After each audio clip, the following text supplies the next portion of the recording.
The ongoing criticism of Zack Snyder, especially regarding his work in the DCEU, has often been frustrating to me.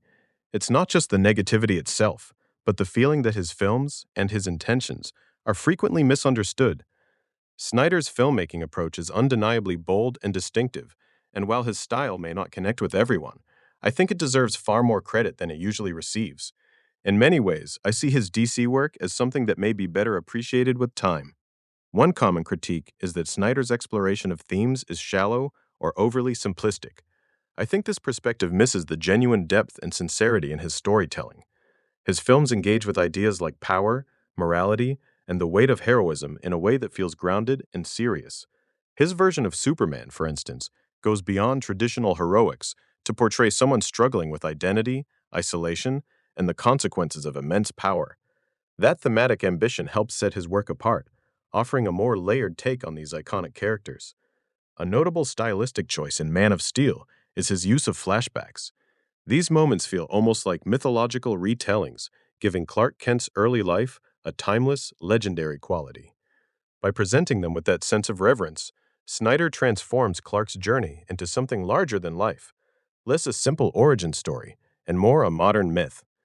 This not only strengthens the emotional connection to Superman, but also enhances the epic scale of the narrative.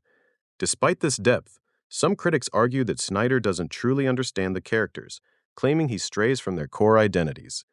This criticism often feels rooted in a rigid, nostalgic view of these heroes, ignoring that they are modern myths meant to be reinterpreted. Snyder's versions of Batman and Superman are just one interpretation among many, and while they differ from more traditional portrayals, they bring new dimensions to the characters. The conversation around his work is also complicated by a highly polarized fan base. While some supporters, often labeled Snyder Bros, are extremely vocal, they don't represent everyone who appreciates his films. Many viewers value his work for its style and thematic depth without engaging in that kind of extremism. Unfortunately, the label is often used to dismiss more thoughtful appreciation and criticism alike. Another frequent criticism is that Snyder is an edgelord, but that interpretation overlooks the intent behind his tone.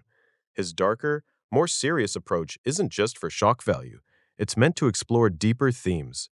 Because this contrasts with the lighter, more comedic tone of the MCU, You got nothing to make a goddamn pot of coffee in this house. Well, not everyone lives in Fallout Shelter, Frank. Is that a new costume? What do they call you now? Nightgown man. Mr. Rogers, I almost forgot that suit did nothing for your ass. No one asked you to look, Tony. It's ridiculous. I think you look great, Cap. As far as I'm concerned, that's America's ass. This drink, I like it. I know, it's great, right? Another. Who wishes to challenge for the throne? This corset is really uncomfortable. So could we all just wrap it up and go home? When you're fighting with the arm and the hair, and you do like a fighting pose. It's a fighting pose. You're a total poser. Poser. Kim Kardashian, you telling me you ain't think she was corny 10 years ago? Twigs. it's often misunderstood as excessive rather than purposeful. It's also worth noting the respect Snyder has earned from other filmmakers. Directors like Christopher Nolan, Denis Villeneuve, Guillermo del Toro, and Edgar Wright have all spoken positively about his work. Their admiration highlights his strengths in visual storytelling, emotional impact, and ambitious scale, reinforcing the idea that his contributions hold real artistic value. On a more personal level, the portrayal of parental relationships in Man of Steel adds an emotional layer that resonates deeply with me. The way the Kent's fear and care for Clark is depicted feels very real. Jonathan's concern for his son's safety and Martha's warmth reflect the genuine anxieties of parenthood. Some critics may overlook these moments, but they capture the sacrifices and difficult choices that come with raising a child.